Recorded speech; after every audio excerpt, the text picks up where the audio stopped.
Against a clear blue sky, the majestic white fortress of Lyngle stood tall with its blue-capped spires overlooking distant mountains, where an unseen speaker asked Lloyd Bluegust Lyngle if he was absolutely certain about committing to a forbidden high-risk gotcha pull. The king gave a heavy-hearted nod, authorizing the high-stakes summon because they were fresh out of options.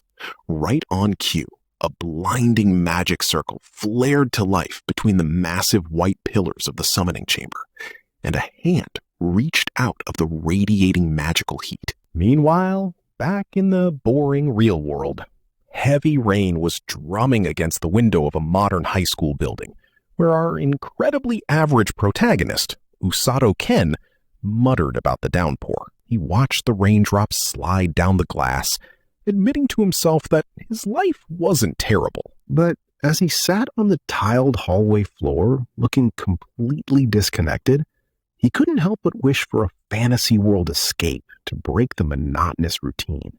His flat, expressionless face remained unchanged as he mentally complained that he'd use magic just to avoid getting wet.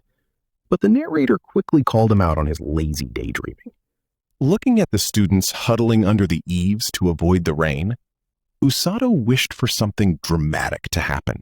Suddenly, a high school girl with short hair gasped to her friend that the student council's top 2 royalty figures had arrived.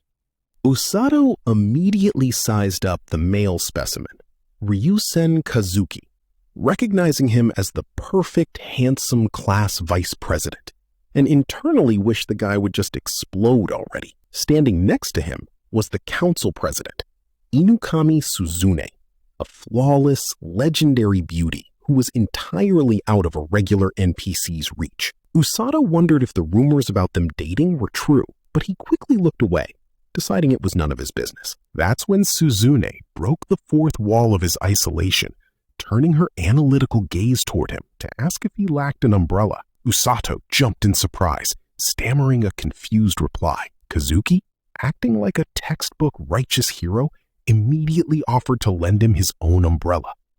Usato stared at it with wide, stunned eyes, asking if it was really okay. Kazuki flashed a friendly smile, insisting they use first names since they were classmates.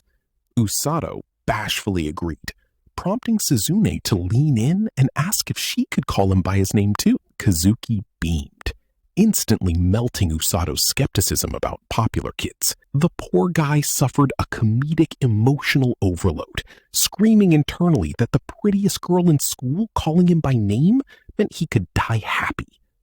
Suzune smiled, leading the way out into the storm. As the three walked down the rainy city street, Kazuki asked Usato about his graduation plans, to which Usato deflected, asking Suzune instead. Suzune giggled, admitting she hadn't decided either, which shocked Usato since she was a third year. She stared ahead with a blank gaze, explaining that she effortlessly aces every goal she sets. Walking ahead under her umbrella, she confessed she often felt like a misfit. Catching herself, she turned back to clarify she wasn't trying to humble brag. Usato softened, offering some genuine empathy, which earned him a warm look from the president. Seizing the moment, Usato awkwardly asked if the two were secretly dating, causing Suzune to point at Kazuki in total confusion. They both immediately denied it, explaining they only hung out due to student council duties. Usato squinted suspiciously, but Kazuki defensively tried to deny the relationship. That's when Suzune paused, and Kazuki asked what was wrong. A mysterious gong echoed in the air, prompting Usato and Suzune to look around in confusion, while Kazuki stood there completely deaf to it. Suddenly, a massive magic circle erupted on the wet pavement, causing Usato to lean back in shock, while the student council duo stared down at the glowing glyphs. "A magic circle?" Usato yelled. "What the?" Suzune shouted. Kazuki was in total disbelief, asking if they were on a prank show. As the light intensified, Usato realized the truth and screamed that they were being isekai'd. Kazuki was utterly bewildered, while Suzune yelled Usato's name. But instead of panicking, Suzune's face twisted into an expression of manic unhinged excitement as she realized magic and heroes were real. Usato stared at her in complete disbelief, while Kazuki looked utterly exhausted by her sudden personality shift. As a blinding flash of light consumed them, Usato's final thought was that he was actually going to get along great with this secret weirdo. Inside the grand, white-tiled summoning chamber of Lyngle Castle, the blinding flash receded, leaving Usato to slowly blink open an eye against the hard floor. Kazuki was already pushing himself up, staring in utter bewilderment at the massive pillars, while Usato stirred and Suzune lay motionless nearby. Kazuki leaned forward to check if Usato was okay. Usato sat up, completely disoriented by the blue-capped spires, and asked about their eccentric president. Suzune finally sat up to check for injuries, but her voice was drowned out as a booming, authoritative voice announced their awakening. The trio knelt on the white floor, and someone screamed, demanding to know who was speaking. A close-up revealed a man with a large, well-groomed blonde mustache, speaking in a solemn tone.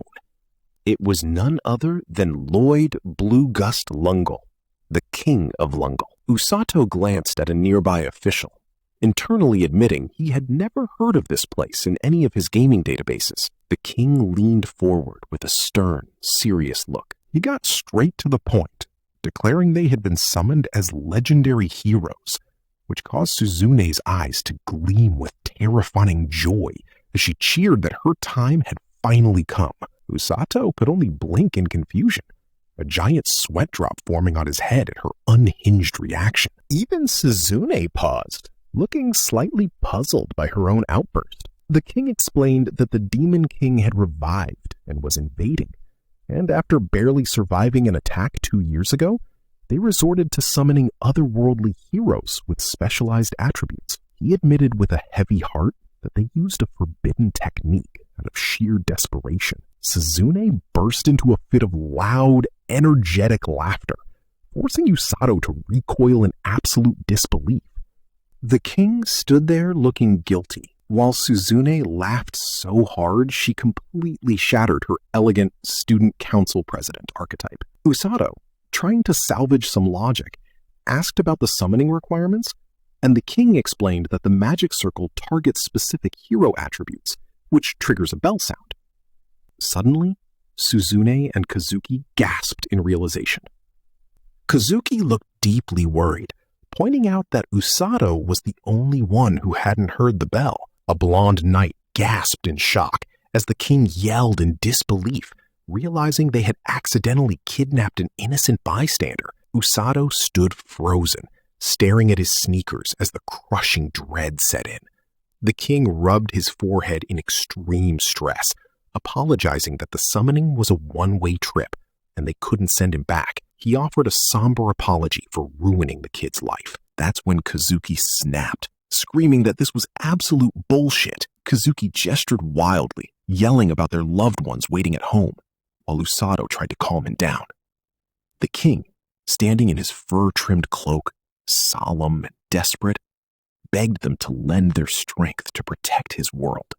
He promised he would search for a way to return them. Then, the monarch shocked everyone by dropping to the floor and bowing deeply. The boys stood rigid, sweat drops on their faces. Kazuki looked over at his companions, his brow furrowed in anxiety. They stood behind the massive, cloaked figure of the bowing king. The king's face was obscured by shadows, and Kazuki sweated as he struggled with the choice. "I understand. Please raise your head," Kazuki finally agreed, playing right into the standard fantasy protagonist script. The king raised his head in gratitude. Meanwhile, Suzune was back to laughing silently with a broad smile, prompting Usato to realize that the president was enjoying this fantasy nightmare way too much. He stared at her, completely exasperated. In the castle's glowing aptitude measurement room, Welsie, the court-assigned mage with glasses, welcomed them with a warm smile. She gestured toward an ornate pedestal holding a crystal ball, explaining that touching it would reveal their magical element. She gave a quick tutorial on basic elements like fire, water, and lightning, as well as utility magic. Wellesley then invited Kazuki to go first, catching the popular guy off guard. Kazuki stepped forward hesitantly, with a sweat drop on his cheek. The moment he touched the sphere, a blinding white light erupted, making Usato and Suzune gasp. Wellesley beamed with professional pride, announcing he wielded the ultra-rare light element. Kazuki stared at his hand, questioning if he was just supposed to blind people with flashbangs. Suzune went full anime weeb, waving her arms and yelling that he should fire lasers or summon a giant light sword. Usato sighed heavily, pressing his hand to his forehead to stop Kazuki from taking her literally, internally complaining that the president had been acting incredibly dangerous since they arrived. He turned to yell at her, while she just smiled smugly, completely unfazed by his sanity checks. Wellesley recorded the data, explaining that the light element is the ultimate anti-demon weapon, reserved only for the chosen few. Suzune stepped up next with absolute confidence, and Wellesley invited her to try. The moment the president touched the crystal, it crackled with electrical energy and glowed bright yellow, prompting Wellesley to announce she possessed massive mana pools and a lightning element. Suzune smiled in triumph, while Usato offered a warm, supportive remark. Finally, Usato stepped up, hesitantly asking if he could get his stats checked too. But the second his hand made contact, a massive eruption of emerald green light exploded from the sphere, causing Suzune and Kazuki to admire the pretty gem-like color. Usato tilted his head, naively wondering if green meant he could control plants or play a druid build. Suddenly, Wellesley's face turned pale blue with pure, unadulterated horror as she clutched her chest, prompting Usato to ask what was wrong.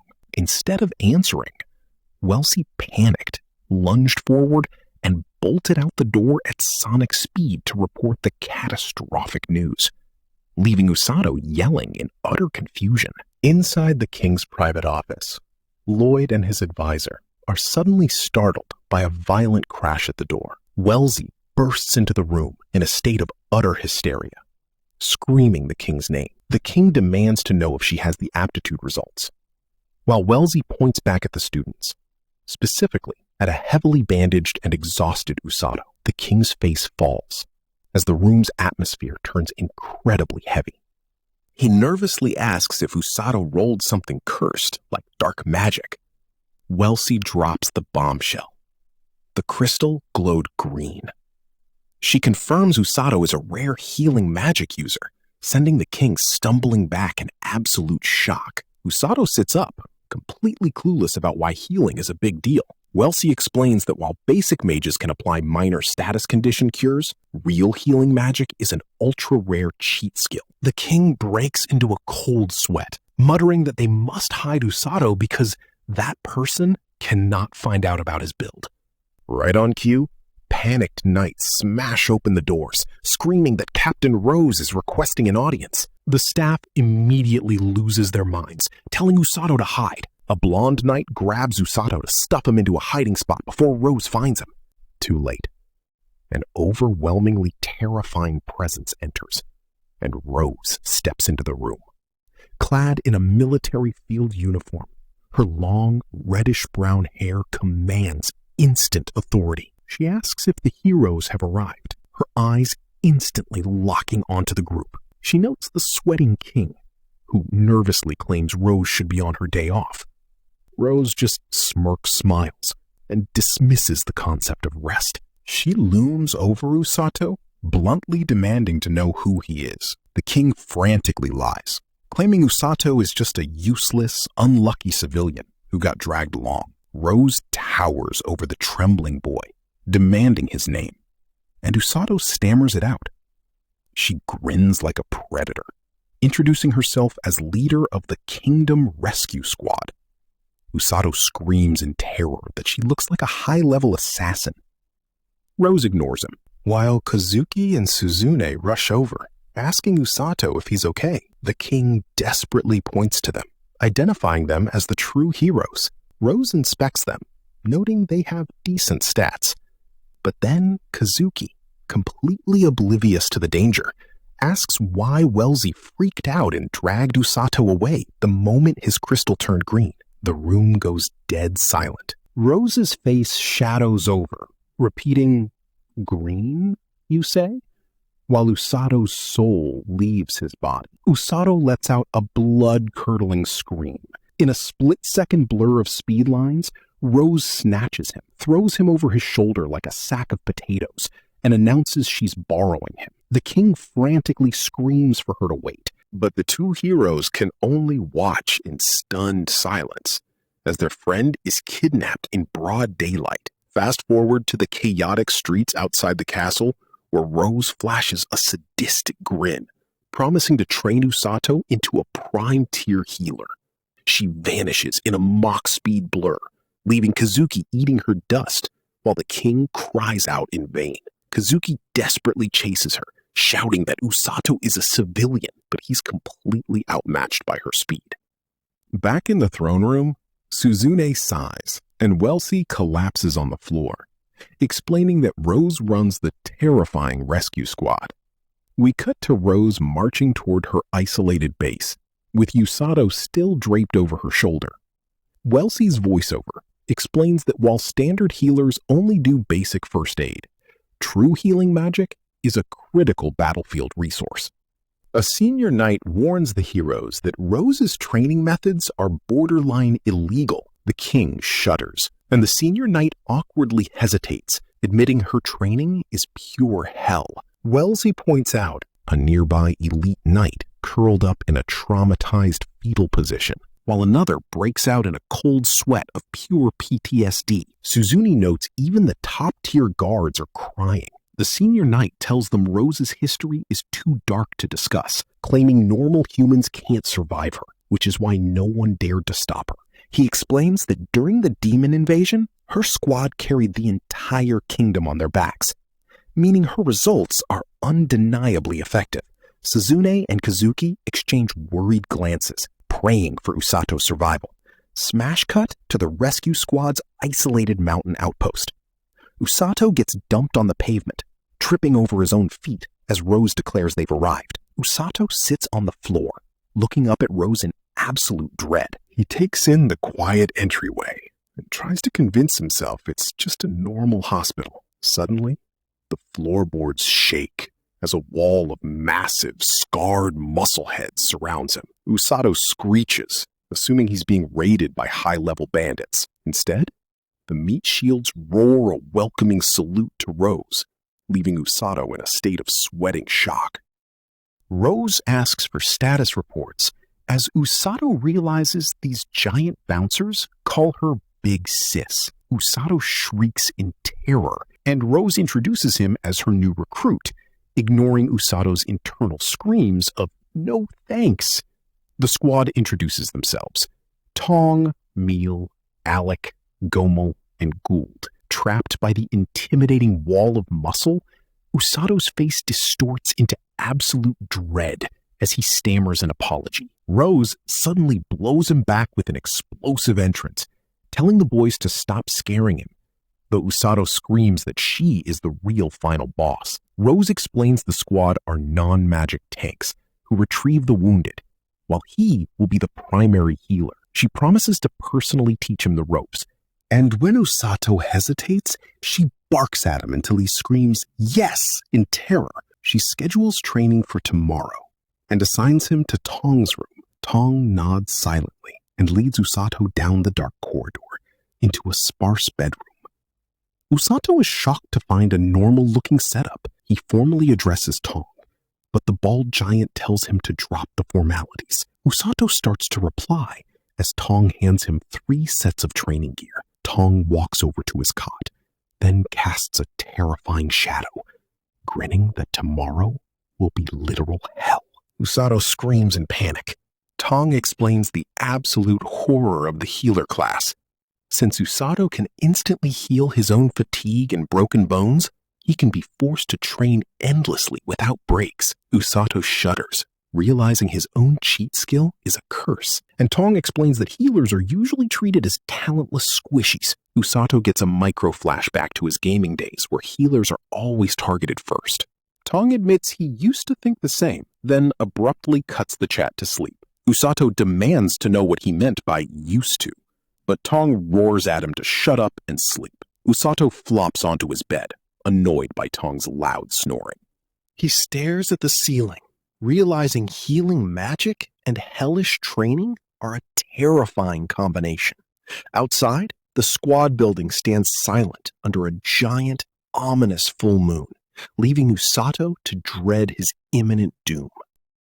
Smash cut to 3 weeks post-summoning on the sunlit castle training grounds, where the hero party is grinding weapon drills, while generic guard mobs practice in the background. Lightning Girl Suzune locks into a combat stance, trying to process her new hero title, though she admits to herself that actual life-or-death combat still feels completely unreal. Taking a quick stamina break under a shady tree with Kazuki, she praises his level-ups and asks if he's unlocked a high DPS ultimate skill yet, leaving the light magic hero utterly confused, while she imagines electrifying her fists, and Kazuki ponders their missing squad mate. Right on cue, Princess Syria and her stoic guard NPC wander over, tilting her head in confusion at the mention of this Usato guy. Suzune explains he's their fellow summon, though Kazuki sheepishly admits they only became party members 5 minutes before the portal swallowed them. Suzune instantly weaponizes this to roast Kazuki's zero-friend NPC energy, triggering a micro-flashback where he stands alone in a dark void while shadowed classmates ignore him, before he frantically insists he actually has friends. Asking where Usato spawned, Saria hears he joined the rescue squad, pulling her gentle smile as dark rumors surface.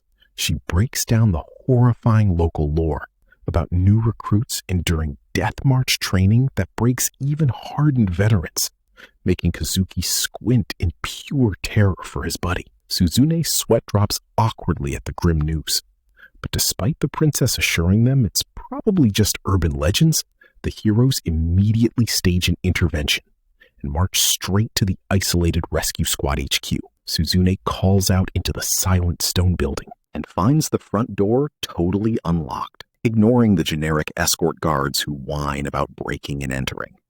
Shrugging off legal etiquette to snoop, Suzune drags a panicking Kazuki past the first-floor infirmary and a simple bedroom, powering up the stairs despite his desperate pleas.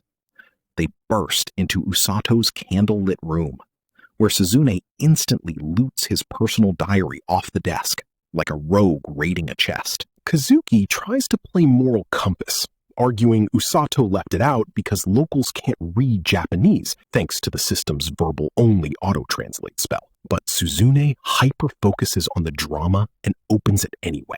Day 1 reads like a cocky tutorial speedrunner flex, but by day 2, Usato's text transforms into an exhausted cry for help. Suzune chuckles at the sudden tone shift, reading on as day 3 descends into total existential dread.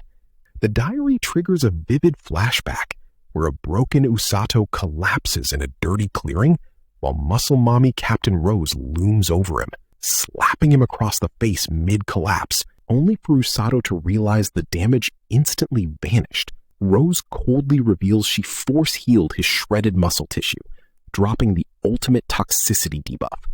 Go until you die. I'll just revive you. By day 4, Usato is being screamed at by a bald meathead named Tong, forced into endless force marches alongside veteran unit mobs on day 5. On day 6, Usato stands frozen in surprise as green mana particles ignite across his palms, staring at his new magic UI in disbelief. Day 7 finds him lying like dropped loot in the dirt, while Rose calls him literal trash and Usato vows silent revenge on the gorilla woman. Day 8 shows him sweating and apologizing to Suzune back at the castle, and by day 9, he's fully brain-rotted, babbling nonsensical healing mantras in a state of absolute psychological collapse. But day 10 brings a min-maxer breakthrough, Writing by candlelight, Usato realizes mana infusion negates physical fatigue, firing up his resolve to become useful to his party, even as imposter syndrome hits. Slumping face down on his desk, he struggles to keep his sanity and scraps a naive plan to outflex Rose. Day 11 escalates to a 1,000 push-up daily quest under Rose's terrifying predatory smile, turning day 12 into a dawn-to-dusk torture loop of endless forest sprints and push-ups that leaves him hoarse but surprisingly buff. Day 13 equips heavy spherical waist weights, and day 14 sees his lunch stolen by Tong, igniting an unforgivable rivalry. By week 2, Usato plants his sneaker into the dirt with a shift in momentum, realizing his passive stat gains have rendered the torture weights totally trivial. Moving out to the castle's rear training grounds, Kazuki narrows his eyes, suspecting Usato is being brainwashed by the rescue squad cult. Interrupting his thoughts, an armored guard yells for Kazuki and Suzune, leading Suzune to lean over the stair railing to ask what's wrong. Before the guard reveals everyone is out back, Kazuki questions the spot, and the guard points toward a nearby hedge. Pushing through thick foliage, they emerge into a clearing where Tong and trainees are watching bosswoman Rose mock Usato, asking if he's a worm for slowing down. Kazuki and Suzune stare in absolute horror as Rose sits comfortably atop a gigantic stone slab, crushing Usato's back during push-ups, chiding him for giving in. Usato grits out a defiant response, asking who she's calling a quitter. So Rose tells him to drop the front. Accused of clicking his tongue, Usato stands up free of the stone and sheepishly scratches his cheek, remarking she felt surprisingly light, leaving Suzune totally confused. Rose's eyes gleam with chaotic mischief, and uttering, "In that case," she leaps into the air while Usato grips the rough dirt for dear life. Rose hoists a colossal, glowing stone block over her head, asking if he wants to test extra weight. Usato collapses, gasping violently for air as sweat pours off him, but he grits his teeth and pushes himself back off the ground. Rose smiles contentedly at his gains, while an older armored knight and a blonde knight look on in sheer distress, the blonde knight covering their eyes. Suddenly, a knight named Seagrass yells Rose's name in a rage, demanding to know why she brought royalty to witness this torture show. Gesturing aggressively, he accuses her of destroying the kid's future. Rose moves at blinding speed, appearing behind Seagrass in a chokehold, telling him to back off as he screams.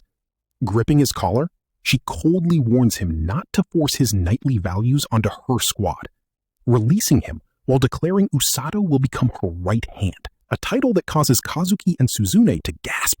Right hand? In complete disbelief.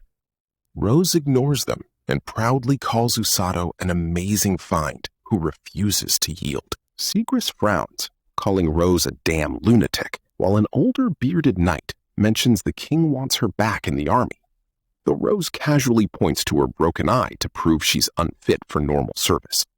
Sensing a battle, Seagrass advises Princess Saria to fall back to the front, warning her to stick close to Kazuki. Rose playfully pinches Usato's cheek, calling him this thing, until Usato screams at her to stop using degrading nicknames. Gazing at the bright sky, Rose calls for a lunch break.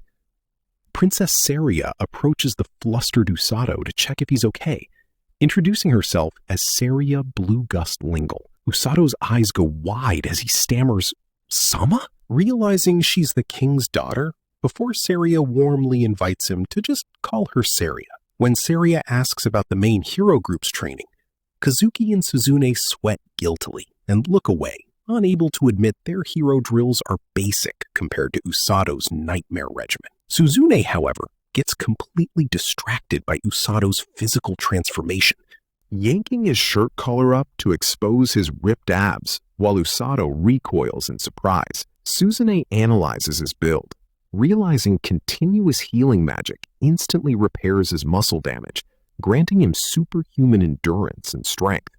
Leaning in, she presses her hand against his chest, asking to touch his gains more, leaving Seria and Kazuki watching in total bewilderment. Usato blushes furiously, panicking and shouting, "You can't," while asking why she's suddenly so hyped. Sitting down in the clearing, Seria asks if this torture menu is everyday life, and Usato reflectively admits today was actually on the easy side. Kazuki stares in shock, asking if it isn't tough, to which Usato admits it's tough as hell, and he wanted to rage quit many times.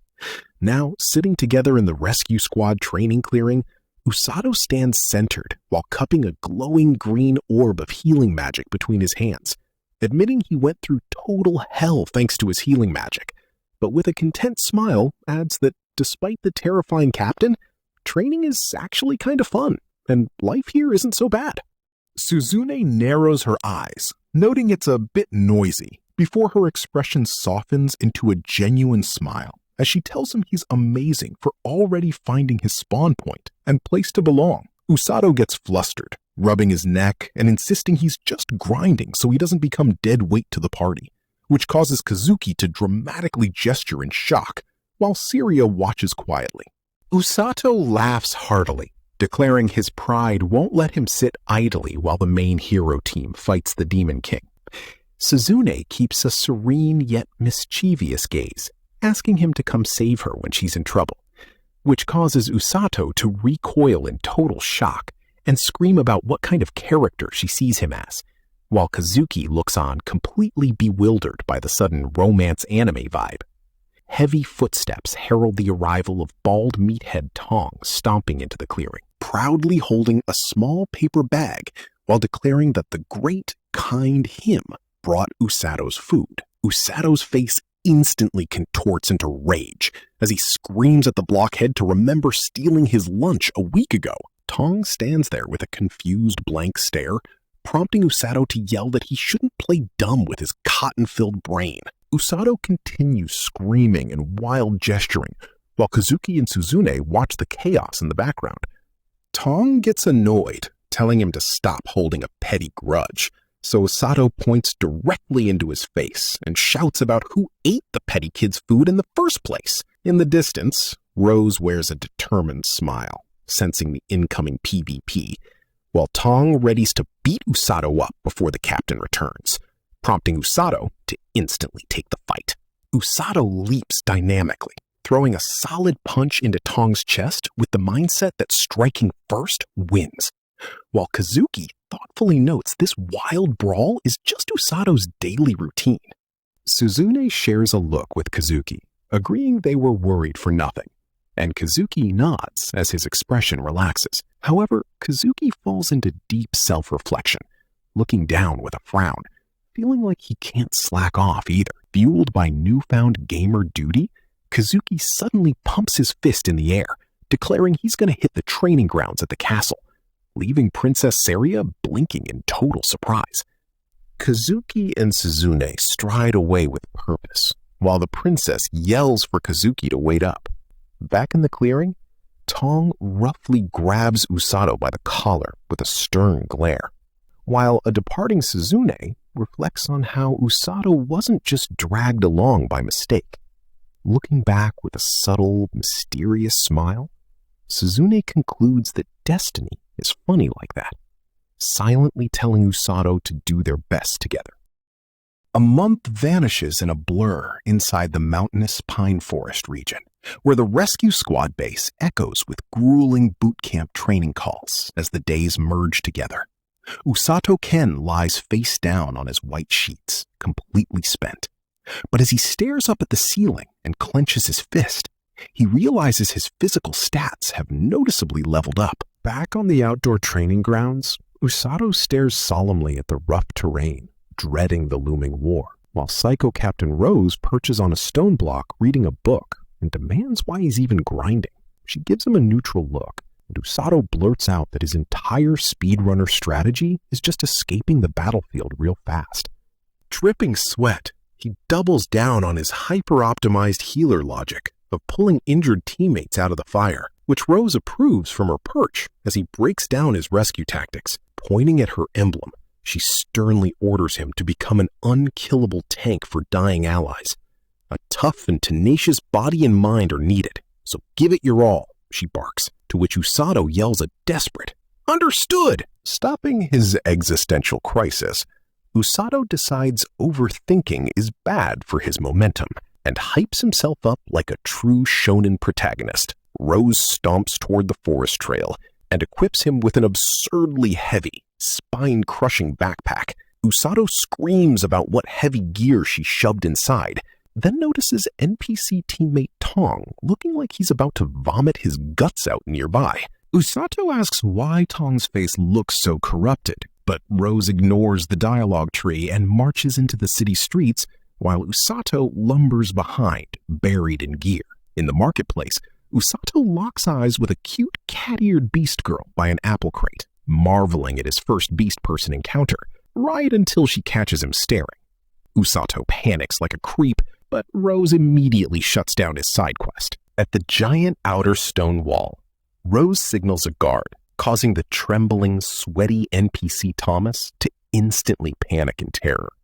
Rose drops a shadow death stare, announcing a little field trip outside, forcing Thomas to instantly open the gate before he gets sent flying into low orbit. Usato double-checks if they're really entering the high-level monster zone, as Rose locks her predator eyes at the kingdom border.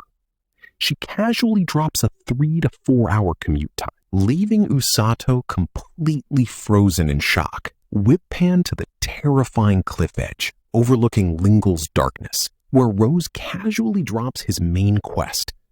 Go solo hunt a grand grizzly boss, and don't come back until it's dead. Usato's mouth hits the floor as he rants about how a century-old apex predator will kill him, accusing her of pure hatred.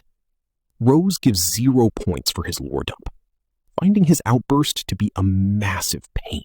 Fast as lightning, she nabs him by his shirt collar, dismisses his panic by saying boss fights should be easy for him now, and yeets him off the cliff face. Usato flails and screams bloody murder as he tumbles down the vertical drop, leaving Rose standing alone on the precipice, coldly whispering, "All right." Smash cut to midair, where Usato tumbles toward Lyngle's darkness while instantly accepting his absurd cause of death, his face morphing into pure horror as he hits max velocity. Boom!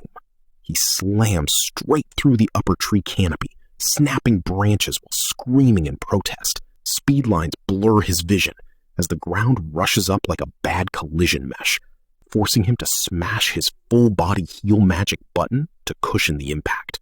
Earth comes at him fast, and he hits the dirt with a thud, barely surviving thanks to hotbar magic. Sitting up against a boulder, he thanks God he didn't instantly ragdoll and breathes a heavy sigh for surviving a dumb death. Too bad a thunderous roar immediately shakes the clearing, sending him into alarm mode, right before a gigantic bear paw smacks him into the air. Realizing it's a giant white grand grizzly, Usato panics as the boss monster rears up. He turns around and books it, praying his agility stat holds up while the monster aggroes hard behind him. Going through his emergency survival checklist, he realizes playing dead or using a bear bell are off the table. Boom! Another hit sends him flying, making him question if his month of bootcamp hell was all for nothing.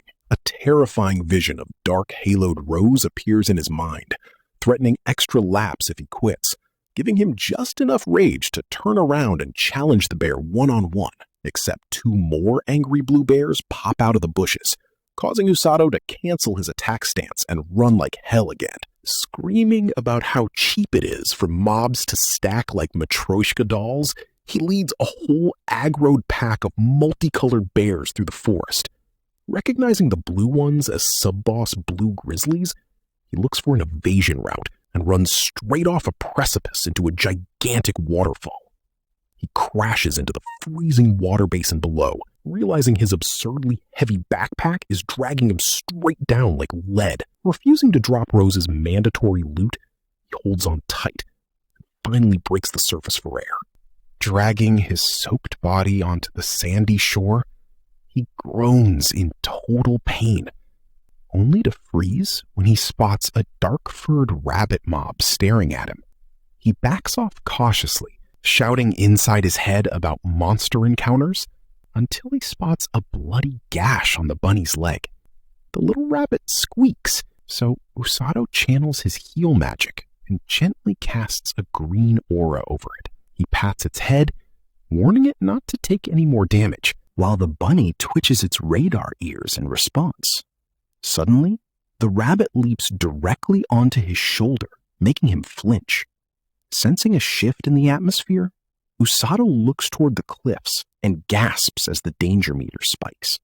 He dives flat into the tall grass along the riverbank to break line of sight, holding his breath while the wind whistles, hoping the waterfall erased his smell. Watching the bears wander cluelessly on the upper ridge, he breathes a sigh of relief, thanking his new shoulder-mounted radar bunny. But looking up at the drifting clouds, he admits he has zero shot of beating that boss mob head-on. Still, he opens his inventory anyway, unzipping the heavy backpack to find survival gear, a knife, and 0 fire starters. Inspecting his canteen, he realizes he drank unsterilized river water, instantly triggering a nasty nausea debuff. Smash cut to Usato curled up in the dirt in a fetal position, spamming self-heals for stomach flu, while the bunny helpfully holds his water canteen.